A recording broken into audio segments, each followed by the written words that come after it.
Welcome to the Hearts Entwined podcast. In this podcast, we'll be having discussions around the secrets which attract lasting, healthy, fulfilling relationships, creating a healthy mindset, and what women should know and understand about men. Introducing your host, Lyn Smith, the Queen of Hearts, relationship expert, trainer, speaker, and best-selling author of the Cupid's Bow technique. Lyn's mission is to have a positive impact in reducing divorce, domestic violence, and suicide. Welcome to the Hearts Entwined podcast. This is your host, Lyn Smith, the Queen of Hearts. And I'm excited today to let you know that I've got a psychotherapist on the show. And her name is Marlisse Testa. Welcome, Marlisse. Oh, thank you for having me. So nice to be here today. Excellent. It's wonderful to have you on as well. And what I particularly like about the subject we're going to be discussing today is that we're going to be talking about the pitfalls of dating. So can you tell the listeners, Marlisse, why this is a subject that's come into your, I suppose, realm of knowledge and expertise currently? Well, this is a long one, but yeah. So, everyone says, why are my relationships failing? What is going on? Why can't I maintain a healthy relationship? I mean, if I could get a dime for every time I heard that, I'd be a very rich woman. But yeah. So why? So, basically our parents are our models, and they've been together forever, our parents. And if they weren't, maybe there was one unheard of divorce here or there, or maybe someone passed, but generally our parents were together. So our models were people together forever. And our generation now, people are marrying 1, 2, 3, 4, 5 times. Maybe even 20 relationships in between. Yeah. So really don't know how to kind of manipulate that, or how to go through that, or what to do with that. So what's happening is all these people are having all these relationships, and then you talk to your friends, and people are very quick to say get divorced, very quick to say break up, and they're also very quick to say, how do you get over a person as you get under another person? And that's not helping anybody with the healing process. What's happened is we forgot about that magic moment in between relationships, and we were never taught. Because like I just said, our parents were together forever. They never split. So there was never that, well, when you get out of one relationship, make sure you heal from it. Make sure you figure out what you want from your next relationship. So people are so quick to find someone else because they don't want to deal with the pain of heartache, which is something that we all are familiar with, correct? Yeah, absolutely. And I think it's so crucial what you mentioned about having that time in between relationships, and not seeing that as, a time for thinking about, I must get straight into a new relationship because I'm feeling lonely, but see it as a time to think, well, what lessons did I learn from my previous relationship or previous relationships that I probably need to address before then looking for a new relationship? Right, exactly. So in that golden time, that might be the hardest time for us. It's crucial to be on our own, because when we get out of a relationship, our self-esteem is actually probably one of the poorest it's ever been, because not only are we going through heartache, we're numb, we have to rediscover ourselves, rediscover our new dreams, our paths.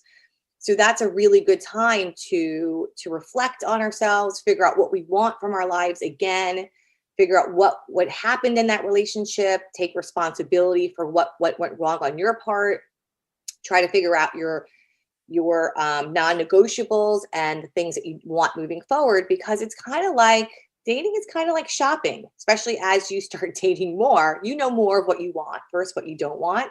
So a list is really important. And that's something that later, as we keep talking, I'm going to provide with you a strategy to get you back out there and started on how you could make your shopping list.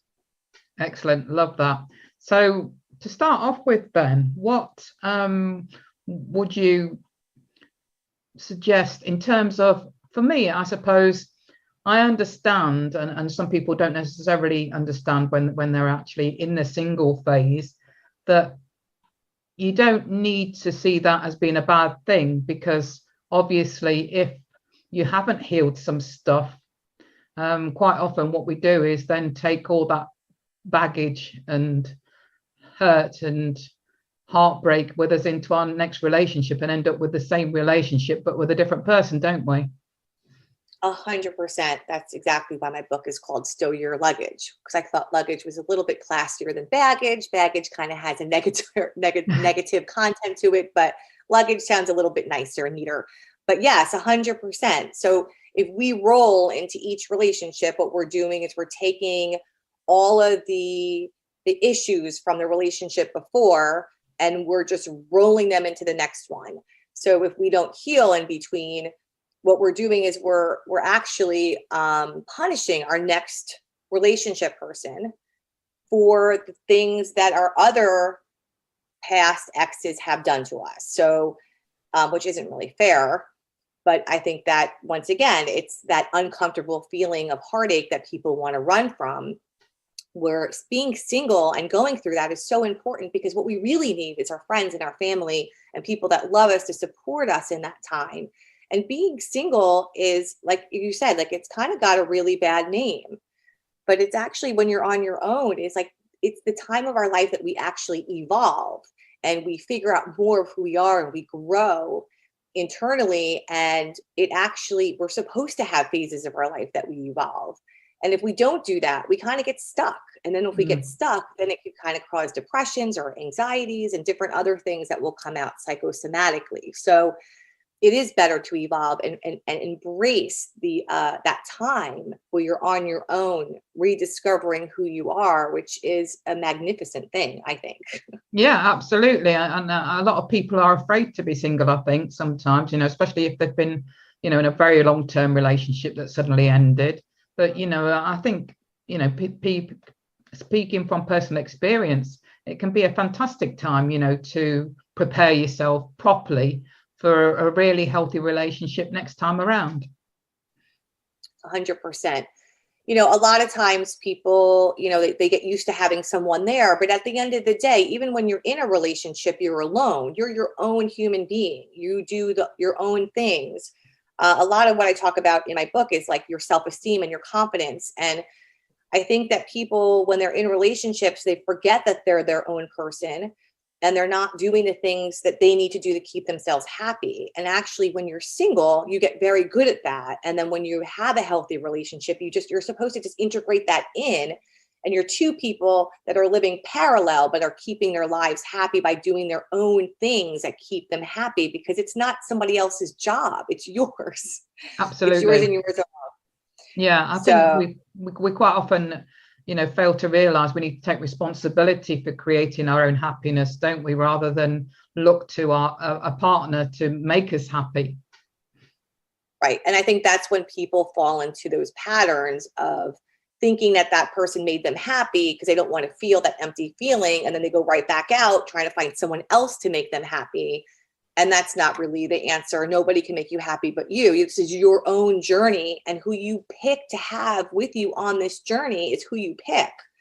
Not like they're coming in and making your journey. You're making your journey. I think people forget that they're on their own path and they should pick, and that you should be the one selecting your next healthy person. They shouldn't be selecting you. Absolutely. Know your own value, know your own worth. And these are all things that we can work on, can't we? In the single phase between relationships. Exactly. No, and I think that it's something that once you get good at, you should be always doing it. We always have to work on ourselves. We're never we always want to strive to be better internally. How do we, it's kind of like people on New Year's always talk about their New Year's resolutions. How am I going to be a better person? But we should do that all the time. Like, how am I going to be better alone or in a relationship? Career wise, better to my friends, better to family, better to people. How do I help people more? So it's good to better yourself on a regular. Absolutely. It's a continuous journey that never ends. and so it should be all the time, like you said. So in terms of a strategy going forward then, to avoid the pitfalls of dating, Marlisse, what's your tips for that? Well, to avoid them, first of all, it's kind of like what we're talking about. So the pitfalls are that people aren't healing, and the pitfalls are people aren't finding themselves and getting a good sense of self-worth before they go out there. So those two things, if you have those in check, so if you stop, evolve, and take care of yourself and self-care, and get you where you need to be, your self-esteem and worth will be higher. And then you're going to be able to start shopping off your really healthy list, and you're going to be able to see other healthy people out there and find healthy partners.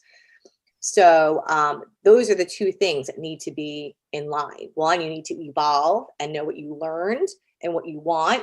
And two is you have to have a good sense of self, a good confidence level. And can you give examples for both those things? Sure. So, so like I mentioned before, like giving you, so one of the things I suggest to like all of my clients or whoever is ready or starts to formulate, they're working on themselves, to make a list of what they want from their future partner. What is the top 10 things that you want from your partner? And to really think about that list, because there are certain things that you probably don't need as much as another, but you know what you want on that list because you've been through 900 relationships. And what examples could you give to get somebody started, if they were struggling with that? Right. So it might be, the list might have on it somebody who's intelligent. Now, some people like people who are intellectual. Some people like people who are street smart. Some people like, just, it depends on how you want to navigate that. Because remember, there is, your list is going to be for you. On that list could be somebody who is honest, somebody who's reliable, somebody who's stable, maybe somebody who's health conscious. As we get older and we're going to be putting our life into somebody else's hands, we want to know that we're investing in somebody who's healthy and that goes to the doctor and that maybe takes care of themselves. So that starts to become more important as we get older. On the list could be somebody who has drive. Maybe somebody wants somebody who's not laying around, and getting Uber Eats all day. But someone might like that too. Someone might like non-smoker. Kind of, would be a good one, wouldn't it? What? A non-smoker. Non-smoker. Right. So, and that also could go on. I also tell people to create a 10 non-negotiable list. So like, what you don't want, like for sure. Like we know what we want, but we also know what we don't want. So let's just say like a non-smoker is on the non-negotiable. Like if someone smokes, that's it. I don't want them. Or if somebody is a drug addict, I don't think I really want that. Or if somebody is a gambler, or if somebody is, somebody could say lazy. Yeah. Or what is your ideas? Well, I suppose heavy drinker. Right. Somebody who's a heavy drinker. Somebody who might have an anger issue, somebody who might not be a family person, somebody might really want on their list, somebody who's a family person, and then they know that they don't want someone who's an isolated, not family or not social person. So these are all things to think about on the list, on the non-negotiable list. When you start dating, if they have any of those non-negotiables, they're out. And those are things that you might want to ask them quickly because they're like the out. You don't waste your time. Remember, two of the most important things in life are your health and your time. You can't get back your time. So if you are out with someone and they already clicked some of those non-negotiables, I don't know why you'd want to go out with them. So the other list is the things that you're looking for. So you want to try to find the things on your list of what you want.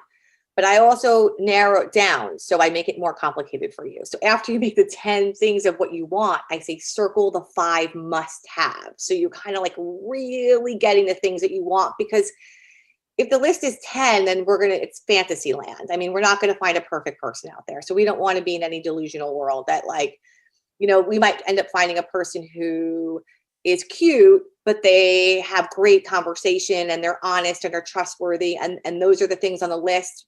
They don't have to be knockout gorgeous. They just have to be cute. We have to find attraction in something. So we have to figure out how to gauge that list where we can kind of know what, where to let go and where to hold on. So if there's 5, it's more likely you'd find a person with the 5 than it would be with the 10.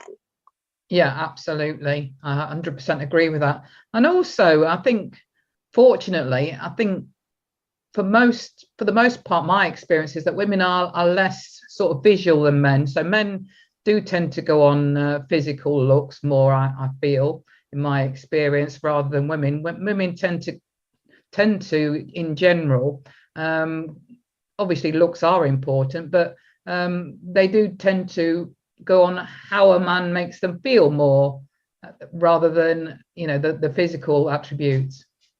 Right, I agree. There is men are more visual and women are more emotional, but there are some men that are more emotional and women that are more visual. Yeah. They say it takes 7 minutes for a guy to see if he likes a woman, and it takes 22 minutes for a woman to see if she likes a guy. So I always say, if you have a meet and greet, so like if you meet someone online or through a friend, that you go out for 25 minutes, set your phone clock, because that's all you need to know is if you like someone or not. Because we need 22 minutes because we're digging. We're like, are you funny? Are you witty? Are you kind? And men know in 7 minutes. Like, they could be out the door in 7 minutes. Oh, and it's also during dating, I like to stress as well that it's very important not to feel rejected. You know, if you don't get asked on a second date, but you actually like the guy, you know, just see it as he's doing you a favor, because if he's not into you, he's leaving you free to find the one that is. Right, 100%. I call that dodging the bullet. So, yeah, I mean, really, I mean, not everyone's going to like us. So, and you know, we're not going to like everybody. So it's kind of like Murphy's Law. Like, there might be a couple that we like them and they don't like us, or they like us and we don't like them, and it's all okay. It just means that that's not our person. So, and people do us a favor if they tell us quickly. It's not, the one thing I don't like is when people ghost or drag people along because they're afraid of confrontation and they don't want to hurt your feelings. And it's like, that's the stuff that really is annoying. Yeah. So it's people tell people right away. Yeah. And like I say, just learn to manage any sort of triggering emotion around it. Don't see it as rejection, just see it as an opportunity to move on and meet the one that is going to be into you. 100%. Yeah, we don't have time for that. So nice to meet you, blah, blah, blah. So what are the other pitfalls of dating then, Marlisse, that you come across when you're working with clients? Well, another one is communication. Whew. Those cell phones are really evil. Yes, aren't they just? A world of watching screens, haven't we, all the time?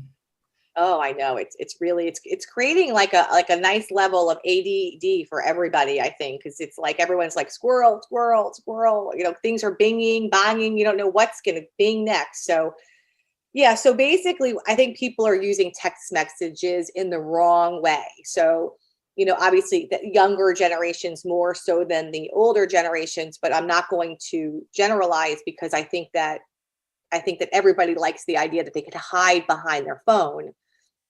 So there are people who will get mad at you, or people who will have something to say to you and they will text it, and you'll get these like dissertations on your text message where a text is for, hey, I'm running late, or call you later, or you want to get a drink or a dinner, or, you know, quick little, it's kind of like a message in between. They invented that's in between like a phone and a beeper, you know, back in the day when we had beepers. And then they made the text, you know, then they made the phone with the text, and that's kind of supposed to be like a quick way to say something, not dissertations on how you feel or how somebody made you angry. And it's really hard to read those because there's no emotion, and it's really hard. You can misunderstand those anyway. Yeah. So a pitfall is. Yeah. Go ahead.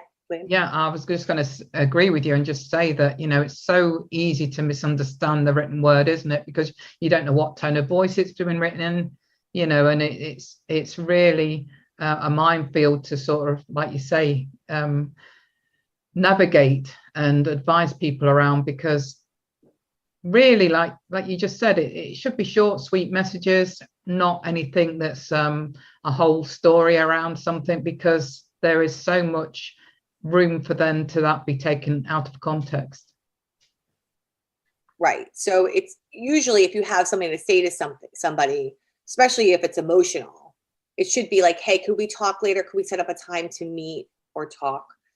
So trying not to do that. I think when people get upset and our emotions take over, which is something that we should learn when we're evolving, is how to like remember to keep our emotions in check, and that our brain is above our heart for a reason, because it's supposed to be controlling what we do, and that we should not text all that information out, because it's just like a vomit all over the phone, and then the other person gets it. And a lot of times I will tell you, I would say 90% of the time that I have someone telling me about it, if it be a friend, a family member, or a client, it ruins the whole relationship. Yeah. Yeah. In some ways, technology is a beautiful thing and a marvelous invention, but in other ways, it's a minefield, isn't it? It really is. I went to a convention a couple of weeks ago, and a woman was saying there that, technology is all the way up here. So like I'm pointing to above my head, and our brains are here, and that we're not really capable of processing as fast as the technology is. So, that's why we're kind of like, I say ADD, because I don't think that we're not supposed to be using our brains to that capacity. It's like over us, over our heads. Yeah, I agree. Again, the thing is, we've become a bit of a disposable society, haven't we? And it's in this day and age, it's instant gratification all the time, isn't it? Yeah, it's scary, but it's true. It is really, really true. Like you said, our brains weren't designed to sort of consume stuff at such a pace. Right. And then it goes back to dating, because dating now is like picture, right, left, right, left, right, left, right, left. I mean, how are you supposed to pick your person? By like swiping? I mean, it's like whatever happened to like regular meeting people. It gets so much more complicated than it needs to be. So that's why when I tell people to use, when they do use online dating, to really like slow it down, and just, if you maybe look at 5 people, read their whole profile, and then just try not to swipe. That's great advice. I love that. So anything else that you would like to share in terms of information around what are other pitfalls of dating? Well, we could be here all day, Lyn. So, like those are my main ones. I mean, technology is really big. Your self-esteem and your confidence is really big. And the healing part, I mean, I'm really going to emphasize on people really not taking that time. And if you want help doing that, like my book is coming out, it could help you. You could reach out to me and I could help you. But I think people really need to, the takeaway is really to think about what we're talking about here, and to really think about, have they ever really taken that time and really evaluated their patterns and where they're at in their life as far as relationships, and maybe them figuring out all of that information would put them into a better mindset. And what do you think would be something that you could give as a piece of information right this minute around something they could implement straight away that would help somebody on this journey? Well, depending on where somebody was at. So let's just assume that we're talking to people that are single. So other than that, making that list from 1 to 10, working on themselves. So making a list, probably would be a good idea, would be not only making that list of non-negotiables and making that list of what they want and circling the top 5, having an idea of their shopping list, but would be to like sit down and actually write all their relationships down since they were like 10. No, I'm kidding, not 10. All their relationships starting at like, whatever, high school, and trying to, write their name, write how long they were with this person, write, who broke up with who, pros and cons, a pro and a con of the relationship. So that could be like, oh, I dated Billy. I dated him for 2 years in high school. Billy was super fun and supportive, but he got really mad at me and yelled at me a lot. And I didn't really like that he had that, he had that, kind of like anger or temper. He didn't really deal with conflict well. So I would put that on a list. So like moving forward, I would make sure that that's on my non-negotiable list, somebody who can handle conflict and doesn't yell. But then I really like that he was supportive and that he was fun. So that would probably go on something that I would want. And then you go to the next person. Also you could say, what did that person teach you? So like a lot of times in our lives, reason, season, or a lifetime. I kind of believe in that because there's billions of people in the world and people are brought in our lives for all different reasons. Like sometimes you might have had a divorce and you were with somebody for a year and they were really substantial to you getting back on your feet. They might have not been your forever person, but they really helped you heal. They were like a really good friend and helped you heal in that time. So maybe that was a healer person, even though you should be on your own, but we're going backwards. So yeah, but like, it's trying to figure out why these people were in your lives, what you learned from them, what's your takeaway. And while you do this, you could start to see patterns too. Like, oh, wow, everybody broke up with me. Why is everybody breaking up with me? Like, or like, like everybody here had a temper. Why is that? Why do I keep on going for everybody that has a temper? Or like, everybody seemed unstable, or everybody seemed, it just starts to get you to see your own patterns. And like I said, like if it's difficult for you to do it on your own, you could find a psychotherapist like myself, and they could do a thing called an imago with you, which is basically we marry our mom and dad, and we do create patterns because usually we go for attributes of our parents because it's what was modeled to us. And we could do the patterns with you, and we could create all of that so that you could see what you're doing and why you're doing what you're doing in order to create a new healthy mindset when you go back out dating next. And my biggest tip is everyone that goes out dating should pick. They should not let someone pick them. You need to go off your list, and you need to be the one shopping. You need to be the one who's saying, I like this, I like this, I like this. Not, oh, he picks me and he likes me. I guess that's good. We'll see how that goes. No. Yeah, because we set our own standards, don't we, around what we will and won't accept. Right. I mean, you could be an easygoing person, but you can't be that easygoing. Not if you want a healthy, lasting, vibrant relationship. You are your best steering wheel or navigator. I mean, like it's kind of like we're our own superhero. I mean, we figured out what we want. That's what's so great about the society and us having multiple relationships is that we now know really what we want, what we don't want. So now that we know what we want, we have to go out and get it.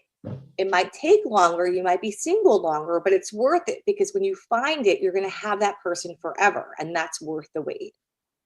Yeah, absolutely. Rather than keep, like we mentioned before, dating somebody that might be different to your previous partner, but basically they've got the same traits and therefore the relationship doesn't last anyway. Right. That's what I call rinse and repeat. Rinse and repeat. Rinse and repeat. I like that. So Marlisse, finally, what is your best contact information for members of the audience that would like to reach out and get in touch with you? Well, I ask people to go on to my Stow Your Luggage When Dating website. That is the name of my book. And on there is a form you could fill out with your name and your email address and information. And this way I can get your information and you can sign up for my monthly newsletter. And I also am going to put out there for the first 10 people that fill out that form, I'm going to give a giveaway to. So something that has to do with my book. Excellent. Well, thank you very much for that. Very, very grateful. And thank you on behalf of our listeners. So yeah, I hope they jump on that and get their gift and get in touch. So finally, Marlisse, I'd like to say thank you very much for coming on the show. I've really enjoyed the conversation and hope to have you on again in the near future. Well, thank you for having me, Lyn. It was wonderful meeting you, and I loved our conversation as well. And hopefully our guests learned a little bit and they'll end up going out there and finding their healthy, vibrant partners. Excellent. So it just leaves me to say, true love starts with opening our hearts. And until next time, goodbye for now. Thanks for listening to the Hearts Entwined podcast. You can follow Lyn via the Facebook group Two Hearts Entwined, or search Lyn Smith, inspirational speaker, at LinkedIn, or email lyn@hearts-entwined.com. That's LYN@hearts-entwined.com. Remember, true love starts with opening our hearts.